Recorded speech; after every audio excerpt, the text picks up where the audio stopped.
अस्सलामुअलैकुम my social media family. उम्मीद करती हूँ कि आप सब लोग हिफ्ज़-ओ-मान से होंगे। सियासत जीवन तबसरों के साथ आपकी खिदमत में हाजिर हूँ। आज के व्लॉग में बहुत ही इंपॉर्टेंट खबरें होने वाली हैं। एक तो फ़ारूक खोखर को जो सज़ा सुनाई गई है उसके ऊपर अब आइंदा आने वाले वक्तों में उनके साथ क्या होने जा रहा है। अवाम का जमे गफ़ीर जो है वो सड़कों पर निकल आया है और अब फ़ारूक खोखर के साथ भी क्या वो होने वाला है जो कि रहमान डकैत के साथ हुआ था। और ये सारी तफ़सीलात जो हैं आज के ब्लॉग का हिस्सा होंगी। इसके साथ ही हरीम शाह ने एक और बड़ा अजीब कारनामा कर दिखाया। हरीम शाह के बारे में कौन नहीं जानता। अब की बार मौलाना फजलुर रहमान के कुछ वीडियोज़ को उन्होंने लीक कर दिया है। और क्या तफ़सीलात हैं आपको पता ही है कि मौलाना फजलुर रहमान पिछले 2 दिन से काफ़ी ज़्यादा ख़बरों की ज़ीनत बने हुए हैं, जब से उन्होंने शोहदा के बारे में इंतहाई कंट्रोवर्शियल किस्म की स्टेटमेंट्स दी हैं। और अब की बार मौलाना फजलुर रहमान जो हैं उनको एक्सपोज़ करने में हरीम शाह जैसी दाश्ता ने अपना किरदार अदा कर दिया है। वो क्या मामला है, क्या कहानी है, वो भी आज के ब्लॉग में आपके सामने रखूंगी। इसके साथ ही आपको एक और बड़ी अहम खबर देनी है भारत से, जहां बीजेपी, मोदी और उनके वज़रा को अवाम ने बरहना करके रख दिया है। कैसे कि राम मंदिर जो उन्होंने बनाया है बाबरी मस्जिद को शहीद करने के बाद, एक बहुत बड़ा स्कैंडल राम मंदिर का आ गया है। और उस पूरे मामले के अंदर अनुपम खेर और नसीरुद्दीन शाह जैसे मशहूर एक्टर्स जो हैं, इनका झगड़ा शुरू हो गया है। और लोग जो हैं वो सपोर्ट कर रहे हैं नसीरुद्दीन शाह को, जबकि दूसरी साइड पे जो अनुपम खेर हैं वो हैं जी बीजेपी की साइड पे। तो ये पूरा मामला, पूरी कहानी क्या है और किस तरह से अनुपम खेर और नसीरुद्दीन शाह जो हैं वो एक दूसरे से इस कदर दुश्मनी में ऊपर उतर आए हैं और उनके कौन से वीडियो सामने आए हैं, ये पूरा मामला, पूरी कहानी क्या है, ये भी आज के ब्लॉग का हिस्सा होगा। शुरू करते हैं आज के व्लॉग की पहली खबर से। चलिए, आज के व्लॉग की जो सबसे पहली चीज़ मैंने आपके साथ शेयर करनी है, उसके बाद मैं अगली खबर पे जाऊंगी। कल के व्लॉग में मैं ऑलरेडी आपको ये चीज़ बता चुकी थी कि मौलाना फजलुर रहमान जो हैं उनके ऊपर काफ़ी ज़्यादा तनकीद हो रही है। और बहुत सारे जो हल्के हैं उनका कहना ये है कि मौलाना फजलुर रहमान ने ये जो शहदा के बारे में बयान दिया कि वो अपनी तनख्वाहें लेते हैं तो हलाल करते हैं, ये चीज़ें वो सिर्फ इक़्तिदार हासिल करने का जो उनको नहीं मिला उसका जो गुस्सा है वो उतार रहे हैं। और फिर आपने देखा कि बहुत सारे लोगों ने इसके ऊपर प्रेस कॉन्फ्रेंसेस की। फ़याज़ुल हसन चौहान सामने आए, ओन चौधरी सामने आए, वो इख्तियार वली सामने आए, और भी कितने सारे लोग थे जिन्होंने इसके ऊपर प्रेस कॉन्फ्रेंसेस की। और मौलाना फजलुर रहमान के ऊपर जो है कलेक्टिवली लोगों का गुस्सा जो है वो 7वें आसमान तक पहुंच गया। लोगों ने बात की कि जनाब मौलाना साहब ने, मतलब इसका क्या मतलब है कि अगर कोई सियासतदान है और अगर उसको उसकी मनचाही चीज़ नहीं मिली थी तो इट डज़ंट मीन कि आप जो है वो रियासत के ख़िलाफ़ बदतरीन प्रोपेगेंडा जो है वो करना शुरू कर दें। तो इसी तमाम असना में जब ये सारी चीज़ें वायरल हो रही थी तो मुझे एक क्लिप मिला, और वो क्लिप जो है वो उस वक्त इतना वायरल नहीं हुआ जितना कि वो आज वायरल हो रहा है। हरीम शाह का। हरीम शाह को कौन नहीं जानता, वो एक दाश्ता है मशहूर और पीटीआई की सपोर्टर हैं। आपको याद ही होगा उनके वो क्लिप्स भी, जब वो पाँव की ठोकर से ठुड्डे मार के किस तरह से वो इमारात के अंदर, सरकारी इमारात के अंदर घुस जाया करती थी। किसी की भी वो जनाब टेरिटरी में घुस जाती थी, किसी के भी कमरे को ठुड्डा मार के वो खोल लेती थी। तो हरीम शाह की पहुंच कहाँ तक थी और हरीम शाह क्या करती थी वो मुझे बताने की ज़रूरत नहीं है। लेकिन हरीम शाह ने, एक बात है हरीम शाह की कि उसने जब जब किसी को एक्सपोज किया तो वो किया सही। मुफ्ती कवी को हरीम शाह ने ही सबसे पहले एक्सपोज किया था। याद है ना, एक वीडियो वायरल हुआ था जिसमें उसने थप्पड़ मारा था।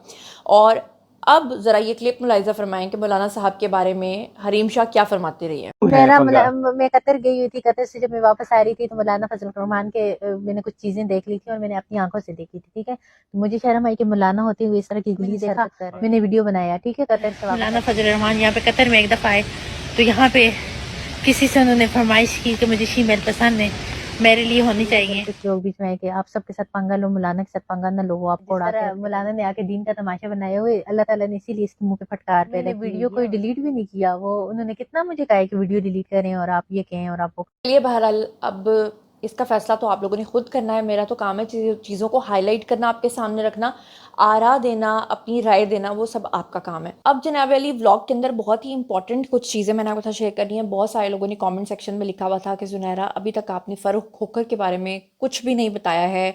फ़ारूक खोखर को इतनी बड़ी सज़ा हुई है, बाहर इतने मुजाहरे हो रहे हैं, लोग सड़कों पर निकल आए हैं, असल मामला और असल कहानी क्या है? तो चलिए, मैं आपके सामने अभी तक अपनी नाकिस राय के मुताबिक जो है, जो इन्फॉर्मेशन अभी इनिशियली मुझ तक पहुंची है, मैं आपके साथ वो शेयर करती हूँ।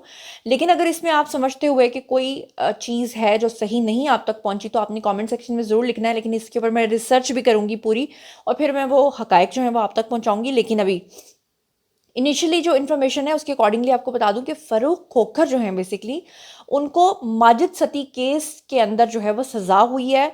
उनको किसी सियासी सरगर्मी की वजह से सज़ा नहीं हुई, लेकिन बताया जाता है कि रावलपिंडी के बहुत बड़े डॉन थे ये। बताया जाता है कि लोग इनकी आवाज़, इनके रोब दबदबे से ही थर थर काँपते थे।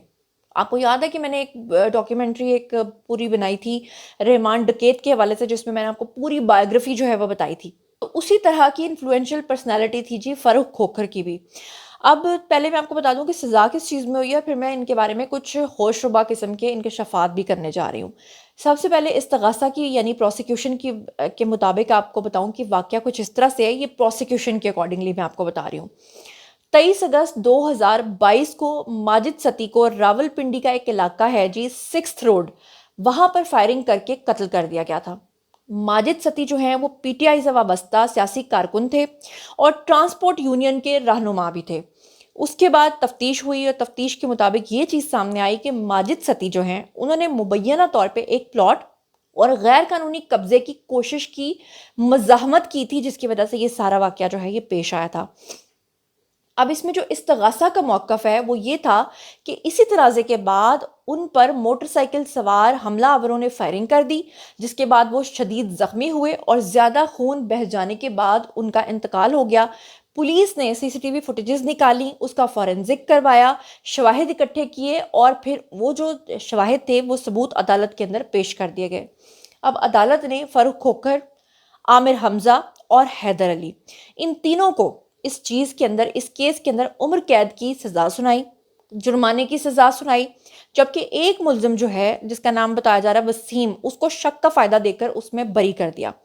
फैसला सुनाए जाने के बाद फ़ौरन फ़ारूक खोखर को अदालत से गिरफ्तार करके अडयाला जेल मुंतकिल कर दिया गया। अब फ़ारूक खोखर जो है उन्होंने अदालत के फैसले से इत्तफाक नहीं किया। वो कहते हैं कि जनाब मेरे साथ नाइंसाफ़ी हुई है। उनका कहना यह है कि वो वक़ूए के वक्त जाए वक़ूआ पर मौजूद ही नहीं थे। वो इस फैसले के खिलाफ जो है वो हाई कोर्ट में अपील करेंगे, ये उनका कहना है। इसलिए कानूनी तौर पर यह मुकदमा अपील के मराहिल से मज़ीद और गुजर सकता है। अब फ़ारूक खोखर की थोड़ी सी बायोग्राफी के बारे में बात कर लेते हैं। तो बेसिकली फ़ारूक खोखर जो हैं, जैसे कि मैं आपको बता चुकी हूँ, वो रावलपिंडी के एक बहुत ही मारूफ मगर मुतनाज़ सियासी और समाजी शख्सियत के तौर पर सब लोग उनको जानते हैं और वो मरहूम ताजी खोखर के बेटे भी हैं। और रावलपिंडी के बाअसर सियासी और कारोबारी हलकों में भी उनका नाम है। प्रोटोकॉल आपको स्क्रीन के ऊपर नज़र आ रहा होगा। समझ लें कि वो रावलपिंडी तो क्या पूरे पाकिस्तान के एक डॉन भी रह चुके हैं।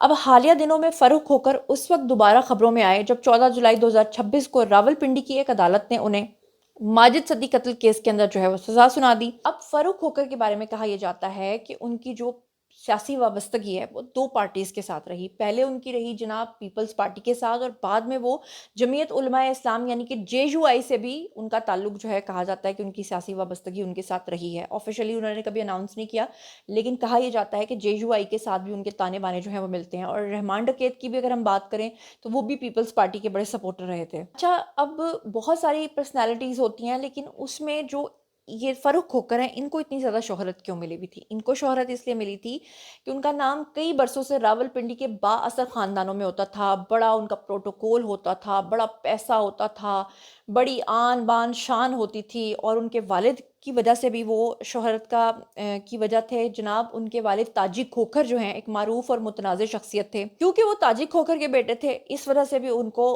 गैर मामूली शोहरत के वो हामिल थे। उनको लोग जानते और पहचानते थे। बहरहाल उनको सज़ा होने के बाद बहुत सारे लोग जो हैं वो सुख का सांस ले रहे हैं। वो कह रहे हैं कि अच्छा है, इंसाफ हुआ है, अदालत ने जो किया वो ठीक किया है।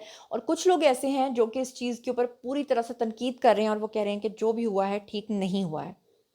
आप लोग इस बारे में क्या सोचते समझते हैं, ये आप लोगों ने बताना है। हम चलते हैं अगली खबर पे। अच्छा, अब ये जो अगली खबर मैंने आपसे शेयर करनी है ना, इसको सुनने के बाद आपको बहुत मज़ा आने वाला है, बहुत इंजॉय करेंगे आप। इस वक्त मोदी की भारत के अंदर वो छितरौल हो रही है कि मैं आपको हमेशा से कहती हूँ ना कि वो जो हसीना वाजिद के साथ बांग्लादेशियंस ने किया था, वही सब कुछ अब भारत में मोदी का अंजाम होगा।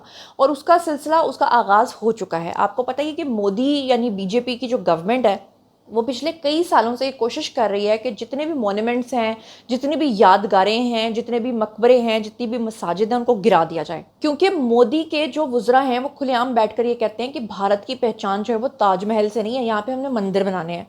यही वजह है कि वो पिछले काफ़ी अरसे से कोशिश कर रहे हैं कि ताजमहल को गिरा के वहाँ पे भी वो ये साबित कर सकें कि शायद उनका कोई शिव जो था उसका शायद कोई यहाँ पे मंदिर था, और अभी ऐसा वो कर नहीं पा रहे। लेकिन इससे पहले आपको पता है कि उन्होंने राम मंदिर बनाया और बाबरी मस्जिद को उन्होंने गिरा के वहाँ पे राम मंदिर बनाया। अब वो राम मंदिर जो है वो खुद उनके गले पड़ गया है और अब पूरे भारत के लोग जो हैं वो नरेंद्र मोदी बीजेपी के ऊपर थू थू कर रहे हैं। लेकिन उस थू थू के चक्कर में अनुपम खेर नाम के जो एक एक्टर हैं वो बहुत ज़्यादा वायरल हो गए हैं और दूसरी तरफ एक जंग शुरू हो गई है नसीरुद्दीन शाह और अनुपम खेर के बीच में। अब वो क्या मामला है वो मैं आपको बता देती हूँ। बेसिकली नसीरुद्दीन शाह जो हैं वो एक मुसलमान एक्टर के तौर पे इंडिया में जाने पहचाने जाते हैं, उनके बारे में कौन नहीं जानता। अनुपम खेर जो हैं वो अपने वक्त के बड़े ज़बरदस्त किस्म के एक्टर रह चुके हैं, कमेडियन रह चुके हैं। लेकिन मसला ये है कि वो ख़ुद को ब्राह्मण कहते हैं और वो ख़ुद को हिंदू कहते हैं। ऑब्वियसली क्योंकि वो हिंदू हैं तो वो बीजेपी गवर्नमेंट की सपोर्ट में इस कदर आगे चले गए हैं कि उनके ऊपर थू थू होना शुरू हो गई है। अब बीजेपी जो गवर्नमेंट है, जो नरेंद्र मोदी की गवर्नमेंट है, वो पिछले काफ़ी अरसे से ये कह रहे थे कि हमने बाबरी मस्जिद को तोड़ के राम मंदिर बनाने के बाद एक ऐसा निज़ाम तैयार किया है जहाँ पे कोई मुसलमान जो है वो पर भी नहीं मार सकता। लेकिन हुआ ये है कि वहाँ पे हुई है एक बहुत बड़ी करप्शन ये हुई कि नरेंद्र मोदी के अपने ही वुज़रा ने वहाँ पे एक बहुत बड़ी चोरी की है।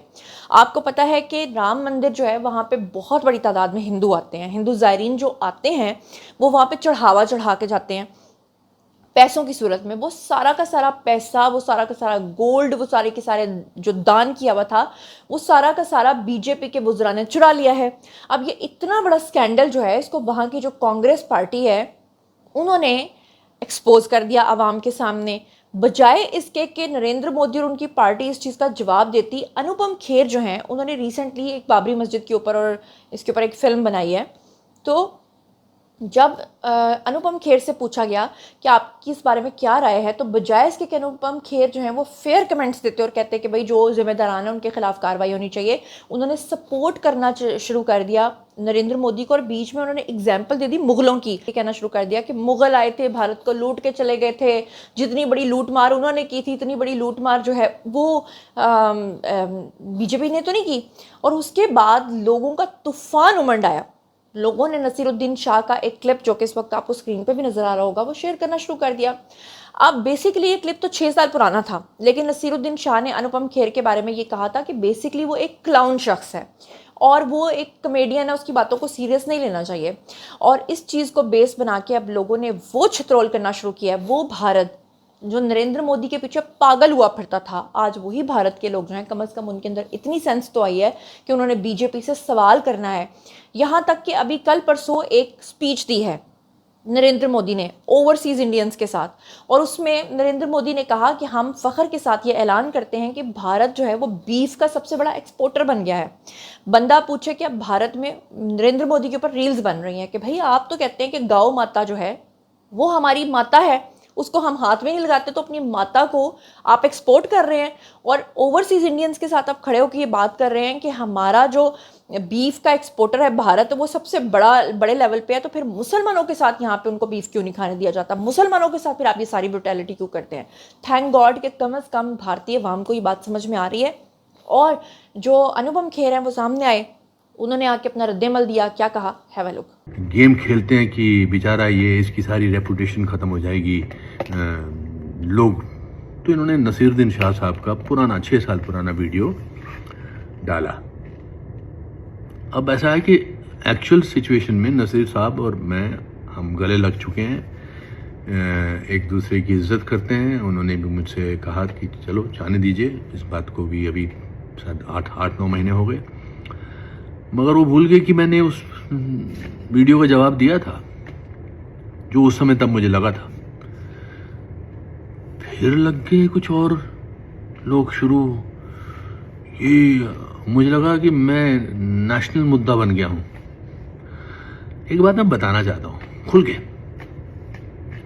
कि मैं जो कुछ भी बना हूं अपने बलबूते पे बना हूं, पूरा जमीन से निकला हूं मैं, जमीन से, अपनी मेहनत से, अपने पूरे संस्कारों को लेकर मैं आज इस मुकाम पे पहुंचा हूं, प्रभु की दया से, प्रभु राम की दया से। तो मुझे आप क्या डराओगे? उम्र भर अपने ही गिरेबान से उलझने वाले तू मुझे मेरे ही साए से डराता क्या है? तो आप करते रहिए। अनुपम खेर ने बड़ी वजाहतें दी, बड़ा कुछ किया, नसीरुद्दीन शाह के बारे में भी बात की, लेकिन फिर जब मैंने जाके उनके मीडिया पे डिबेट्स देखी, मैंने हर जगह देखा, सब लोग अनुपम खेर के ख़िलाफ़ बोल रहे हैं। पहले क्या होता था, बिल्कुल वो जैसे पाकिस्तान में होता था ना कि जो पीटीआई के हक़ में बात करता है वो हीरो बन जाता था, और जो नहीं करता था, जो तनकीद करता था, उसको गालियाँ पड़ती थीं। बिल्कुल एज इट इज़ इस वक्त पहले क्या होता था कि बीजेपी की जो सपोर्ट करता था उसके सब हक में हो जाते थे, दूसरों के ख़िलाफ़ हो जाते थे। पहली बार भारत में ये चीज़ हुई है कि लोग अनुपम खेर से सवाल कर रहे हैं कि आज की चोरी को तुम 1000 साल पुराने मुग़लों के साथ कैसे कंपेयर कर सकते हो? तुम हर चीज़ में मुसलमानों की एग्जाम्पल देना शुरू कर देते हो, जिसके बाद जो है वो बहुत घबरा गए हैं नरेंद्र मोदी की जो पार्टी है, और अब उनके अपने गले पड़ रही है। और ज़ाहिर बात है 1 अरब से भी ज़ायद उनकी जो आबादी है, तकरीबन 1.5 अरब के करीब उनकी आबादी है। एक दिन देखिएगा कि जब वो इनके गिरेबान खींचेंगे तो हम पाकिस्तानी यहाँ पर बैठकर देखेंगे किस तरह से भारत की प्रॉक्सीज जो हैं वो पाकिस्तान के अंदर अनरेस्ट पैदा करने की कोशिश करती रही हैं। और आप देखेंगे कि किस तरह से, जिस तरह मुजीबुर रहमान के पुतलों को तोड़ तोड़ के लोगों ने ऊपर यूरिन पास किया ना, बिल्कुल उसी तरह से ये अंजाम जो है आने वाले दिनों में भारत का होने वाला है। बहरहाल अल्लाह आपको हमसाया भी दे तो अच्छा ही दे। अब हमारे हमसाए ऐसे हैं तो हम क्या कर सकते हैं। आप लोग इस बारे में क्या सोचते समझते हैं, कमेंट सेक्शन में आइए, शेयर कीजिए, पर्सनली जवाब दूंगी। मज़ीद खबरें, व्लॉग्स, इंटरव्यूज़ और साथ ही जानने के लिए, मेरे से कनेक्टेड रहने के लिए चैनल को सब्सक्राइब कर लीजिएगा। अपना बहुत बहुत ख्याल रखिएगा। अल्लाह ने के बाद।